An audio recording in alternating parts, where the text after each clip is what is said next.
APP modified bitumen membranes came to the United States from Europe in the late 1970s, so the technology and installation methods have been around in our industry for over 30 years. But if installing APP membranes is new to you, then you should be aware of some basic safety information before getting started. 1.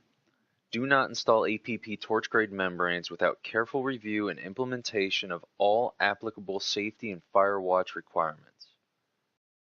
2. Familiarize yourself with the propane gas equipment handling and storage guidelines and worker safety precautions and training.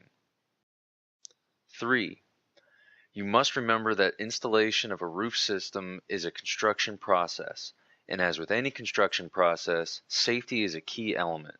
Therefore, U.S. PLY recommends that all applicable safety standards and good roofing practices be followed. 4. Fire prevention is your responsibility. Remove any and all potentially flammable articles from the work area and ensure good roofing practices are being followed. For more information, visit www.usply.com to download product data sheets and review all information concerning torch safety and application techniques found in the USP 160 specification manual. Step 1. Preparation. The surface over which the membrane is to be installed must be clean, smooth, dry, and prepared in accordance with the USP 160 specification manual.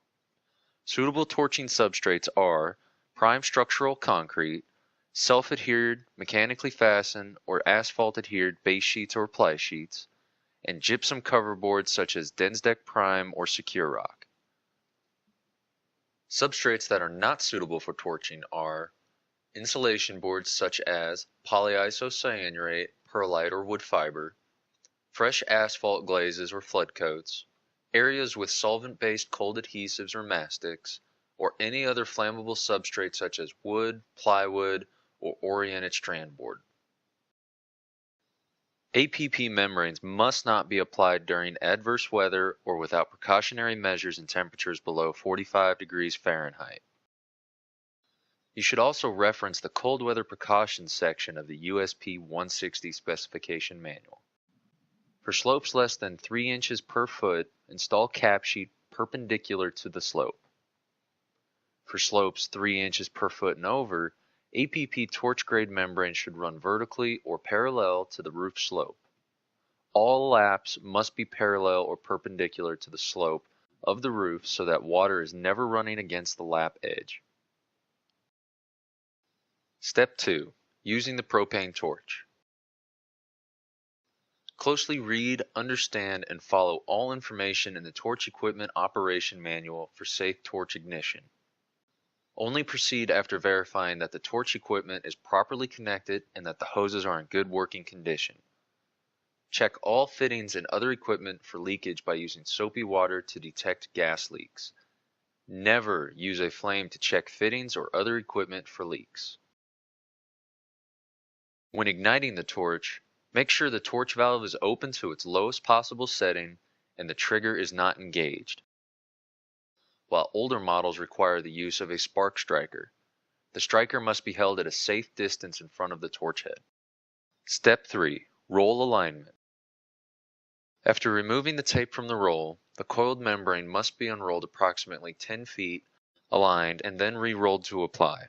When working on a slope or an even substrate, unroll the membrane completely and allow time to relax to work out any wrinkles that would cause misalignment or cause the membrane to curve down slope. This can be accomplished by having one person stand on one end of the roll, while another person shifts the membrane at the other end from side to side to help the membrane lay flat and align properly without wrinkles. Membrane should be overlapped 3 inches on the sides and 6 inches on the ends. End laps must be staggered from adjacent end laps at a minimum of 18 inches apart so that no adjacent end laps coincide. Once proper alignment is achieved, back roll the membrane so that the roll remains tight without forming a cone when re-rolling. Step 4. Installing the membrane. When a torch welding technique is used, the propane torch flame should be applied uniformly across the exposed underside surface of the membrane and lap areas until the compound reaches the proper application temperature. The best visual indicator for the proper temperature is when the compound develops a slight sheen. If the membrane produces a heavy smoke, this means too much heat is being applied. Be sure that the burn-off film is completely burned off where present on the underside of rolls, membrane selvage edges, or both surfaces as applicable. In optimum conditions, move the flame from side to side in the shape of an L, applying about 80% of the heat to the membrane and 20% to the substrate. In colder temperatures, more heat may be necessary on the substrate by applying 60% of the heat to the membrane and 40% of the heat to the substrate. Also, a slower pace may be required to ensure that proper heating is accomplished. For best results when torching, start at the lap side, position 1, and work across the roll to position 2. Then extend the torch so that the flame is at position 3, which is at the juncture of the substrate and the roll as the torch is moved from the far end of the roll back towards position 4 at the starting lap side. Then move the torch to position 5, out away from the roll and along the lap area, and finally back down the lap area to position 6. When complete, re-roll the opposite end of the membrane and install in the same manner.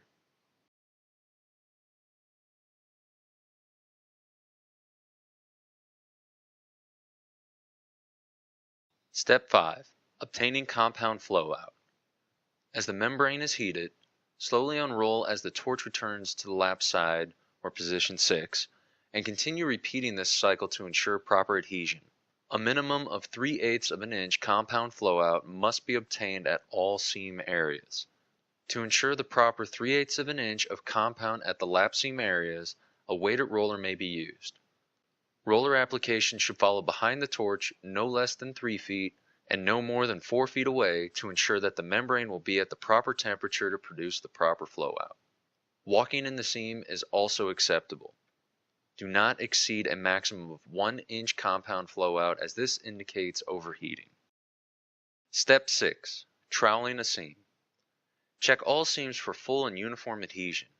Dry laps are not acceptable.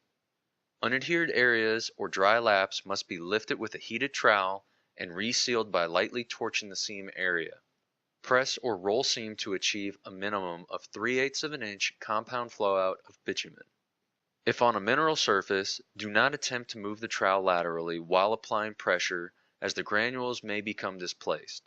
Direct pressure or light patting action is best. Step 7. End laps.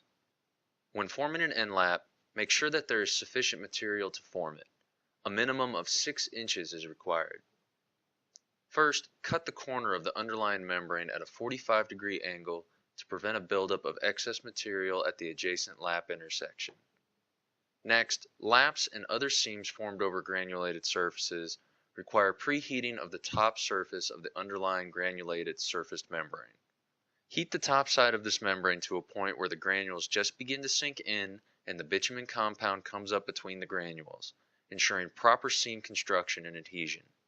Then, heat the underside of the top membrane thoroughly to properly mate the two sheets together. Press or roll into place to achieve required compound flow out. If end laps fall in line or are not staggered the proper distance, a full width of APP membrane must be installed over the end laps. All side and end laps must be staggered from underlying plies. Step 8. Granule application. Matching granules may be broadcast into the modified bitumen bleed out at the seams and overlaps while flow out is still hot. This is not required for issuance of a USP 160 roof system limited warranty, but it will give your roof an enhanced professional finished appearance.